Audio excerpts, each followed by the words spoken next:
Presented by Albina Recording Studio, Simrana, Chakia.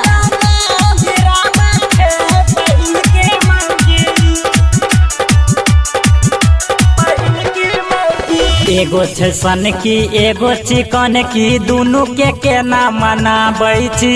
एगो छै सन की एगो चिकन की दुनू के केना मनाबै छी। चोरी चुपे के छियै तीसर की मारै ले हमरा भिड़ाबै छै। पहिल की मौगी हाँ पहिल की मौगी पीठिए पर बेलना गिराबै छी।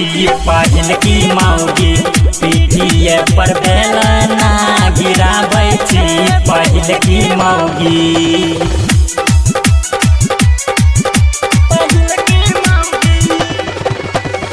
Music Box, Nirvana, Chakia.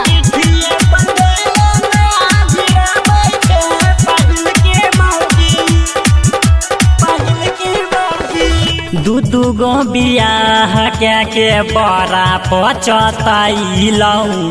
उह दिन से घर में हमारा विपत गे समैलौ। उह दिन से घर में हमारा विपत गे समैलौ। दू गो बियाह के बड़ा पचतैलौं। उह दिन से घरबा में विपत समैलौ। कानै चिनन की खेते या बन की गाँव के अलगबा होसै छै। ई दै छी गे धमकी चढ़ल छौ बम की थाना में केस कराबै छी। पहिल की मौगी पीठिए पर बेलना गिराबै छी। पहिल की मौगी पीठिए पर बेलना गिराबै छी। पहिल की मौगी Presented by Albina Recording Studio, Simrana. Music Box, Nirvana, Chakia.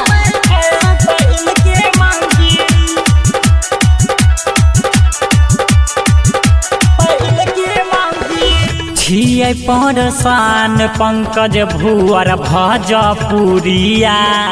तीनू मिलके कहै तोहर काट ले बाटेंगरिया। तीनू मिलके कहै तोहर काट ले बाटेंगरिया। छियै परसान पंकज भुअर भजपुरिया। तीनू मिलके कहै तोहर काट ले बाटेंगरिया। मारै छै कनखी लागे पहिल की मौका पर धोखा कराबै छै। छियै पुरन की लागे खेला करी पेटे में दाँतो गड़ाबै छै। पहिल की मौगी पीठिए पर बेलना गिराबै छी। पहिल की मौगी पीठिए पर बेलना